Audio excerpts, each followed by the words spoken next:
My parents warned me not to look out the window at night. I just discovered the horrifying reason why. Ever since I was a baby, my parents always told me, don't look out the window at night. I always asked them why, but they would just shrug it off with a creepy smile. As I grew older, I stopped questioning it, but I just never could have guessed the horrifying secrets my parents were hiding. Everyone in my town also followed this weird tradition, so I thought it was normal. That was until I went to college and noticed that none of the other kids were like this. So during Christmas, when I went to my parents' house, I remember them telling me not to look out the window. I gave them a smile and a small chuckle before telling them I wouldn't. However, curiosity struck me the moment they left the room. As I lay in the dark, I came to a decision. I was going to look out of the window. Just as my hand came to the sheer white curtain of the guest room, I paused. My mind flashed to that one time when I was 12. My parents were talking in the kitchen. I was home with the flu and was about to make my way to the sink for some water, but I stopped at the doorway. I hid behind the wall, peeking my head out from the doorway just an inch. My mother was crying and my father was holding her and rocking. That poor little girl. I feel horrible for her family, whispered my mother. My father just nodded and continued holding her. I went back to my room after that. Several hours later, my dad came up to my room with several pieces of wood and boarded up my windows. "What are you doing that for, Dad?" I asked him. "Oh, it's nothing. Just safety reasons," he replied.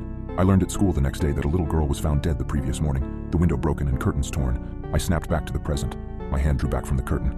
I shook my head, cursing myself for being so weird. What was the worst that could happen? It was just a window. It couldn't hurt me, right? As I reached my hand out again, my instinct was telling me to stop.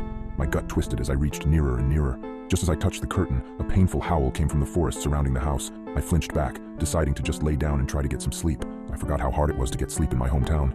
Every night, coyotes howled for hours everywhere in town, or at least I thought they were just coyotes. The next night, I woke up in a cold sweat. I glanced over at the alarm clock next to my bed. It was midnight. I groaned and sat up in bed. A low growling sound from outside of my bedroom window.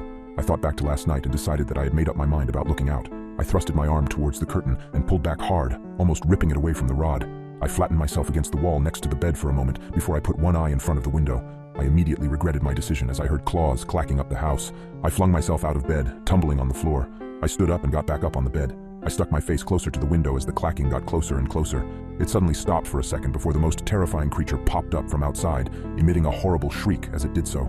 I can never forget its face, the way the hollow eyes oozed some kind of black substance, like tar, and the way its lips were pulled back into a gruesome grin, the teeth blood-stained and razor-sharp.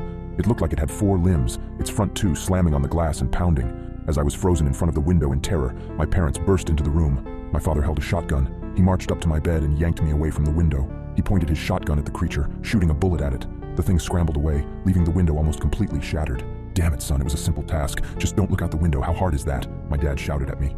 I wasn't processing his words. I was sitting on the floor, arms and legs splayed everywhere in utter shock. What the hell had I just seen? My mother ran to the bedroom door. She had tears in her eyes. "Is everyone all right?" she asked. "Yeah, we're fine. We still gotta get that creepy effing monster, though."